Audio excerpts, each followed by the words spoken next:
Welcome to SportsBeat Live, the post-game edition from Week 14, where the Raiders suffered a serious beatdown by the Kansas City Chiefs. Chiefs emerged victorious 48-9. I am joined by my esteemed colleagues, Sam McDowell. How you doing, man?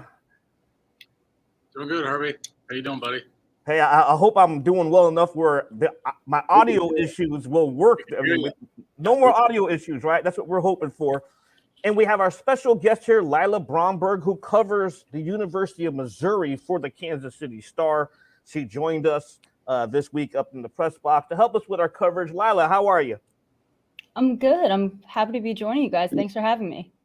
No problem. Sam, I don't know if you noticed, but I was dancing a little bit, because our pregame music tends to get my juices flowing. But I will say I was not dancing on the Chiefs logo, unlike a certain team. And some of the players actually addressed that after the game. How much of an impact did that have in motivating the Chiefs in this win, in your opinion? How many exercises did you go through, Herbie, before you came up with that line? None. I was surprised by just how much that ticked them off. A lot of times after press conferences, and I was actually explaining this to Lila, and we'll have her get more into it because she wrote about it, that typically we see the Chiefs downplay all this sort of thing. We did, just to kind of explain the situation, I was sitting in my seat in the press box, and I noticed that the Raiders, every team goes through their pregame routine, and usually there's a player that sort of gives the last pregame speech. We see Patrick Mahomes do it. We see Tyrann Mathieu do it. But when the Raiders did it, the Chiefs had already left the field for the locker room before the game.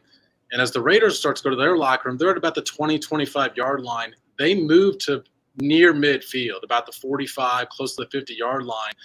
A couple players were waving their teammates over and did their pregame antics there. So it's not extra antics they did, it's the location of them. And it's just sort of this unwritten rule in football about the logo and your team's logo. And like I said, I'll let Lila kind of take it over from here. But usually we see the Chiefs downplay this stuff. So the significance of these comments, I thought, just really illustrated that this really pissed them off. Yeah, but definitely seemed to be upset. Every player we talked to mentioned it post-game. Even, I think when Josh Gordon wasn't necessarily asked about it, hinted at it. And, Patrick Mahomes even said after the game, you don't want people coming into your stadium and trying to disrespect things that you built. Tyrann Mathieu had a comment about that's not something that champions do. So it was really interesting to see those comments about that, and also hinting a little bit at last season, the Raiders taking the victory lap after beating the Chiefs here. It seems like that was something that was also on their mind as well. Yeah, and that's a good point, because Mahomes was actually asked about that question. That story came from an NFL Network reporter, James Palmer, who tweeted out that Mahomes brought that up in the tunnel. But Vahe, welcome to Vahe Gregorian, who just joined us. We're discussing some of the pregame antics from the Raiders, dancing on the logo. How surprised are you a guy like Mahomes, one of the NFL's most top ultimate competitors, is using that as fuel, even though he downplayed it, but, the NFL Network reported that he was bringing it up in the tunnel. Yeah, it's funny. Patrick will do things like the counting stuff, and he'll kind of bring stuff up, I suppose, a little more subtly than he really lived it. I think that's been a little tendency of his. I think he's downplayed some of that stuff when he's been asked to talk about it. I think the best comments, though, like Lila pointed out, Josh Gordon bringing it up without even being asked about it, and just to sort of drop the mic, way he suggested it might have been just desserts for the Raiders was pretty good. And I really liked Tyrann's line about, champions don't do that. So I thought they pretty effectively addressed it without really saying anything inflammatory. They just kind of made the point. Yeah, and you know what? And Matthew's comments about champions don't have to do that. He's dead on, especially if you're a 6-7 team now following a thumping at the hands of the Chiefs. You have no business taking any more bus rides or dancing on team logos. Let's put this in perspective. The Chiefs and Raiders have faced twice this year. The Chiefs have outscored them 89-23. Sam, you write a lot about Patrick Mahomes. You kind of like have a way of knowing what he thinks and how he's thinking. What is it about this matchup? It's the Raiders seem to be the best medicine for Patrick Mahomes. Would you agree with that? Yeah, and yeah, I think we all write a lot about Patrick Mahomes. He's today they got back to the things that we saw back, in 18, 19, and 20, and I don't just mean the final score. They were doing first of all, they caught the football. It was interesting that Andy Reid mentioned that the drops were a problem last week, and I tried pulling teeth to get him to talk about during the week how big of a problem the drops were. Well, now he acknowledged that, hey, if they'd only caught the football last week, maybe last week turns out like this week did. I think he's still a little bit off on that. But the other things that they did is they got more guys involved. Herbie, you wrote this week that McCall Hardman's snaps have for the last 3 or 4 weeks. He comes in, makes a 44-yard catch on the left sideline. I thought Patrick Mahomes had a great description of what happened on that play. The cornerback fell down, and McCall Hardman and Patrick Mahomes have to be on the same page. We've heard a lot of that about these guys not being on the same page at times this year, especially over McCall Hardman's career. And they both decide to go deep, and that's not what the route intended for. It intended to be a stop route. And Mahomes sees that Hardman's going deep. He finds him there for a 44-yard gain. And the other guy that got involved for the first time this year is Josh Gordon. And so, Travis Kelce only had 27 yards today. Tyreek Hill made some plays. It wasn't one of his more spectacular days. But they had other guys that were part of the game plan and executed their part of the game plan. So that's why I say, you're going to point to the final score, and for good reason. But there's other elements of this offense that I thought maybe those are elements that can be long-lasting. I think when they face the Raiders, you always seem to see a complete game from the Chiefs. Defense, special teams, and even offense. Vahe, I know you're writing a column, and I'm going to tease it here for you, but we're reaching the point of the season now where we're starting to see a complete Chiefs team. What were your thoughts on that? Well, there's a whole bunch of things, but the thing that let's remember that's become kind of the constant all of a sudden is the defense is kind of something you can count on. I mean, breaking down the numbers, there's a couple of little fun things with the numbers on the defense. They gave up 27 points in the first half against Tennessee. Now they've given up 27 points in the last 3 games total. And also the sort of demarcation point of Tennessee, at that point, they'd given up 206 points through 7 games. They've given up 65 points in the last 6 games. That's a pretty dramatic difference. But that doesn't do enough for people, right? Everybody's upset because they're not getting the performance you want to see out of the offense. And we worry what that might mean later while they're still winning. And then today they kind of kick it into gear with the offense. There's a little caveat here that the only teams they've really had these great eruptions against over the last 6-7 weeks have been the Raiders. So I think that sets us up a little bit for believing in where they're heading, and that they're more than just a team finding a way, that they now kind of have multiple ways to win, and they are playing complementary football. Of course, the greatest complementary football is when you're getting stuff that's so obvious, like the defense scoring a touchdown and things like that. But more to the point, they know they can riff off of each other. So we're going to get a really big test on Thursday of what this is really about. But I'm looking forward to that, and I suppose we should let them enjoy the moment, because this is a pretty good surge they're on. Just to cut in here, because Vahe correctly mentioned that these last few wins people have been talking about in a manner that doesn't really feel like wins, because of the manner in which they're winning. We haven't seen the offense that we've seen. That's the Chiefs too. That's not just the outside noise. And I put this in my story tonight because I thought it was such a transformation. But these post games that we've gone into have been 5. They've won 6 straight. The previous 5 wins, and 4 of those, half of the comments have been about what's not going right, because there's been a lot. And because he's the play caller, Andy Reid takes a lot of questions about it. Because he's the quarterback, Patrick Mahomes takes a lot of questions about it. And the post games have been, sort of gloom and doom in that manner. And today it was as loose as we've seen those two, especially we saw them in a moment together that was pretty funny. And it was indicative of the fact that, for weeks, Mahomes has been talking about how, it feels a heck of a lot better to not play all that well and still win, because he's been parts of teams, and we know 2018, where he played really well and still lost. Well, those aren't the only two options. And today we saw the third option. You can play well and win. And it's the first time in about 7 weeks we've seen that happen. And we saw, because of it, just a much looser group of guys that came through to that lectern today, as Vahe pointed out, not the podium. It is a lectern. I need to give credit where credit's due. I think I said podium in the tweet, and I actually got tweeted at from imalectern.com or whatever the Twitter site is. I appreciate such meticulous love of the language. It's also I'm in a the big AP fan of style that book. Twitter. They've tweeted at me.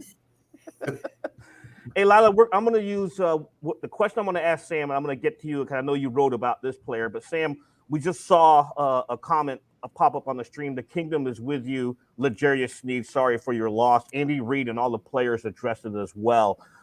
You've been on top of this story since actually you're the one who actually broke it. What is going on with L'Jarius Sneed, and why did he miss today's game? Yeah, his brother passed away. He was stabbed and killed in an incident Friday night back in their hometown in Minden, Louisiana. So L'Jarius Sneed is still in Minden now.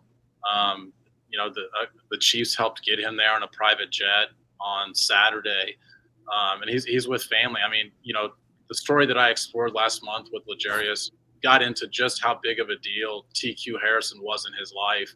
He wasn't just a brother. He served as a little bit of a father, even mother figure for him for the first 4 or 5 years of his life while both his parents were in jail. So it is a significant relationship, and the Chiefs spoke, to a person that came up to the podium, especially the defensive backs. And we got to talk to 2 of them today with Tyrann Mathieu and Mike Hughes. Just how big of a deal L'Jarius Sneed is a teammate to them, what he means to that group. And certainly you could tell by their comments that L'Jarius was frequently on their mind today. Yeah, and then not having Sneed in the lineup today against the Raiders meant that they had to find a replacement. And boy, did they find a replacement. Obviously, he's not L'Jarius Sneed, but for at least one game, cornerback Mike Hughes turned in a tremendous performance. Lila, I know you wrote a story on him. What did you write about his performance today? Yeah, in the process of working that one on him, I mean, it was really cruel today. Playing 3 of those on the 4. I think is that me or Lila? You frozen? She's got we picked up your audio. You transferred your audio to her. Okay, Lila has my computer. I have hers. There's Lila. Go ahead, Lila. Let's Can you try hear me this now? again. Yep, we got you now. Yeah, I was just saying Mike did a huge part in the defense being able to turn points today. Jerron, he touchdown. He has a 2 later game, one of which. Yeah, Lila, we lost you there. So try to reboot back in here. But as she was probably trying to explain, a scooped up fumble caused by Jarran Reed. Hughes got the Chiefs on the scoreboard first with the 23-yard return for a touchdown. 2 forced fumbles. The guy has a mean right cross. I mean, we saw him punch the football out. And as Andy Reid alluded to, they turned 4 of those 5 turnovers that they got today against the Raiders into 28 points. That's how dominant this defense was today. Vahe, I know you've written a lot, and we've all written a lot about the defense, but is this the tip of the iceberg for this defense, or is there still more to come? Well, it's kind of interesting. We're talking about how offensively they got more guys involved. I feel like we're saying more and more names on defense now all the time. That's a good point.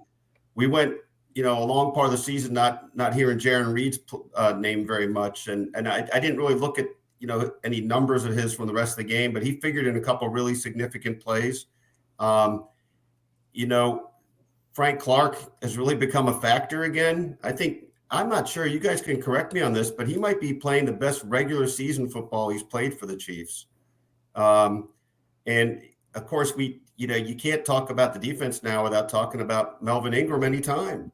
I mean, even he's a classic case of a guy who, even when it doesn't show up in the stats, you can see how he blows up plays and changes everything. And I think, we've heard more than once from Andy Reid and I think probably other guys on the defense about the difference he's kind of made in the room, the veteran voice, not overplaying his hand, just being who he can be. And so all that I think is sort of at play in what you're asking, Herbie. What impressed you about this defensive performance today, Sam? Well, it's funny how luck changes in the NFL and how quickly it can change and how significantly it can change. Eric Bieniemy talks a lot about creating your own luck. And I know I'm using the offensive coordinator to talk about the defense, but there were 5 fumbles in today's game. The Chiefs recovered all 5. And it's long been thought that the way the ball bounces after a fumble, there's a lot of luck involved in that. Clyde Edwards-Helaire had a fumble today on a snap. Those aren't a lot that you get back when they go 3 yards in front of you, but he somehow rolls right along with it. All 4 fumbles they force, they pick up.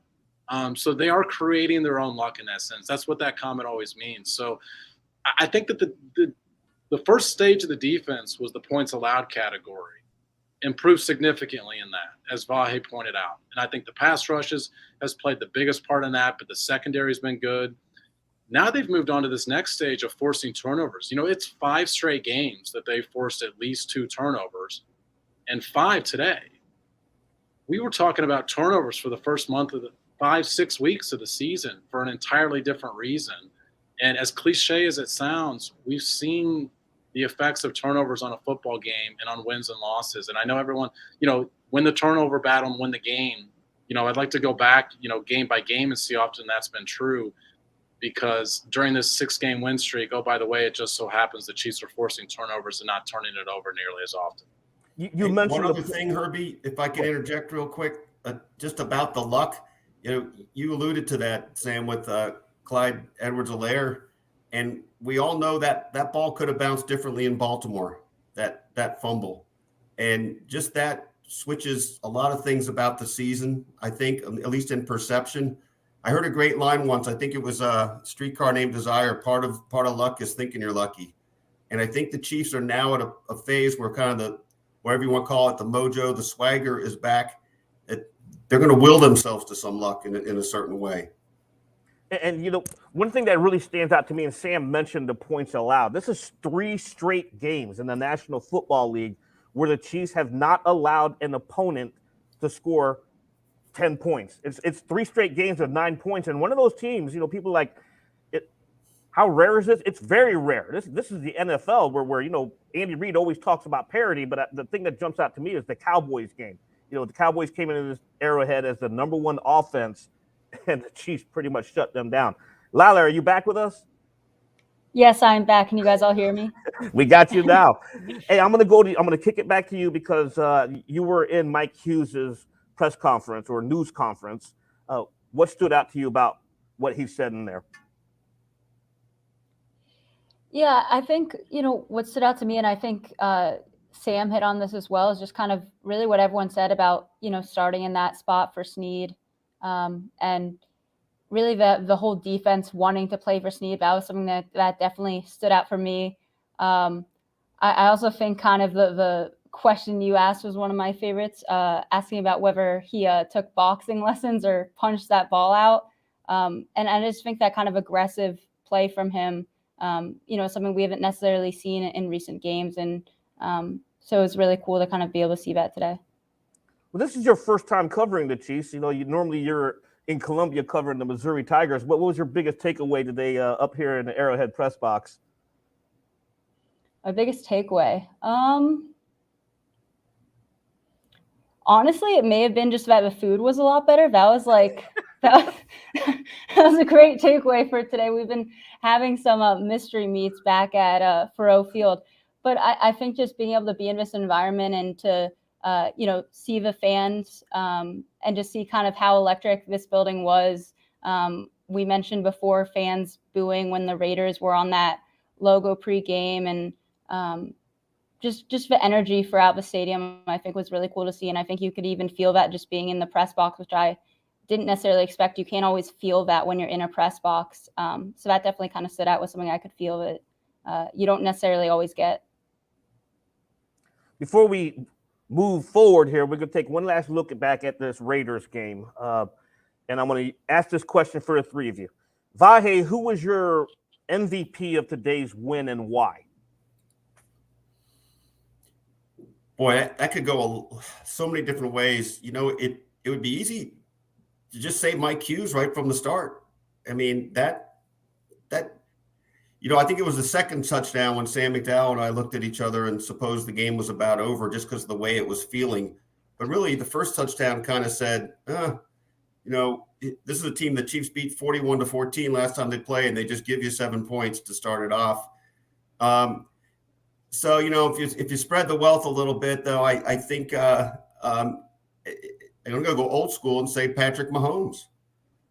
You know, this was 20 out of 24, the type of game that he can have pretty easily when there's not a lot of drops, I think. But I think he was a little sharper. He had a couple plays, too, that we've not seen him complete a lot this year. The longer balls, obviously the one we spoke about earlier with the McCole Hardman, and there was something kind of maybe particularly significant about that play because of the times Patrick and McCole have not been on the same page, generally because McCole maybe is in the wrong book. So I think, though, that you couldn't go wrong pointing to Patrick. There's probably 6 other guys I'm not thinking of, but those 2 are the ones that stood out to me. Same question, Matt. Well, just take them all, Vahe. I mean, just list them all. You know, we've got 3 other people on this that have to come up with the name as well. I'm just hoping to block you on whatever you were going to say. Well, I'm actually going to go with Tyrann Mathieu. He was involved in 2 of the turnovers, but I think the main thing is, you know, so Mike Hughes comes in for L'Jarius Sneed and their base defense, but the biggest adjustment in their nickel defense is Tyrann Mathieu's got to come down and play the slot. And he finds out at 5 a.m. Saturday morning that that's going to be his assignment on Sunday. And he hasn't played the slot all year. We saw him in 2019 play that quite a bit. Early in his career, that's what he came up as with the Arizona Cardinals. And so the fact that he was that good today and involved in 2 turnovers, like I said, he picks off the pass, the bobbled pass, and he recovers the fumble. So I think Tyrann Mathieu's the answer. What about you, Lila? You were 0 for 2, in other words, Vahe. Tyrann Mathieu was the correct answer. Yeah, you guys took some mine. I mean, I think, you know, Hughes, like we said, was kind of the obvious one, and you guys kind of mentioned some of those obvious ones. I think if we're talking about someone who didn't necessarily like have a huge impact in terms of stats, but I know, you know, Herbie had said something to me when we saw, you know, some of his plays, and that had stood out a lot, was just Melvin Ingram, especially in that first quarter, with just, you know, some of the instances with him affecting the pass rush. And I think if you really look at this recent stretch for the team, just kind of his impact since that trade can really be pointed to as well. Oh, she froze up on us again. No, she's there. Oh. No, I got her. Yeah, I should be here, hopefully. Vahe actually stole mine, and then Sam took my next one. I was going to go to Matthew, but I'm going to say Frank Clark. Okay, the Chiefs totaled 4 sacks, 11 quarterback hits. Andy Reid said Derek Carr never got comfortable in the pocket, and a lot of that, Clark led that group there with 4 quarterback hits. And I agree with what Vahe said earlier. He is playing the best football of this season. To Sam's point about Matthew, I think a lot of that also had to do with Rashad Fenton, who was active, but I don't think he saw a lot of snaps, and that leads us into the following week. I think the Chiefs, when they play the Chargers here on a short week, they probably want to get everybody healthy, and that's the game that we're going to be taking a hard look at next week. I think, you know, the Chiefs, we knew they were going to win this game. This was a game they should have won on paper anyway, but the Chargers are going to be a really good test here in a few days. What do you think, Vahe? Well, you know, the first thing I think about when I think about the Chargers is they are a potent team, but also that was a Chiefs team that had 4 turnovers. And, you know, that game was a couple plays from going the other way, even though Chargers deserved it. Chiefs earned the loss. So I think this will be a a really good test for the Chiefs, but I do think the Chiefs are a better team. And I think they need to prove that, though, with this game. And look, it's funny. They've had this great streak they've been on, but lose to the Chargers, and it kind of throws everything back into a little bit of a tizzy in terms of, just where they're going to land with the final run of the season. And now I didn't look at the latest numbers, but are they third in the race for the top seed? Or they're right there if they keep winning, but any one loss could just throw them out of that possibility. And maybe they won't require that, but I think to really be sold on the Chiefs now, you need to see them cement the feeling with a win in Los Angeles.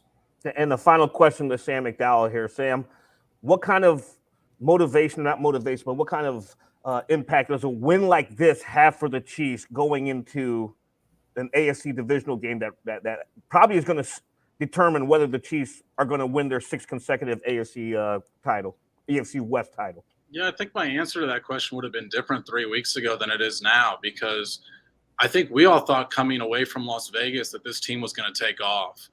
And the next 2 weeks, the offense sputtered again. And so this is the same opponent that happened against, in Las Vegas against the Raiders. And so we need to see it a second straight week before we believe that the Chiefs will hit their ceiling consistently, that they'll do it when the games matter the most in late January. And this is the time where I think is their biggest test. I think it's the toughest game left on their schedule. I've been saying that for 2 months. It's on a short week. You got to travel across 2 time zones. And it's for first place in the AFC West. And the Chargers have been trying to get here for years and years and years. So they're going to be psyched for this game. I expect a lot of Chiefs fans are going to make the trip out to LA. But in terms of the impact, I go back to what I said at the top. I don't think all that much, because the evidence has shown us over the last month that Chiefs' performances have not carried over from week to week like you might expect. Yeah, and something like this, they could be laser focused, as Andy Reid likes to say. And with that, hey guys, thank you for joining us. Sam McDowell, Lila Bromberg, and super columnist Vahe Gregorian. I'm Herbie Teope, and we will see, also producer Beth Welsh. Thank you for producing the show. We will see you hopefully sometime next week. And guys, don't go out there on the field and dance on the logo or get in your cars and drive around Arrowhead Stadium. Sure. And that's a wrap.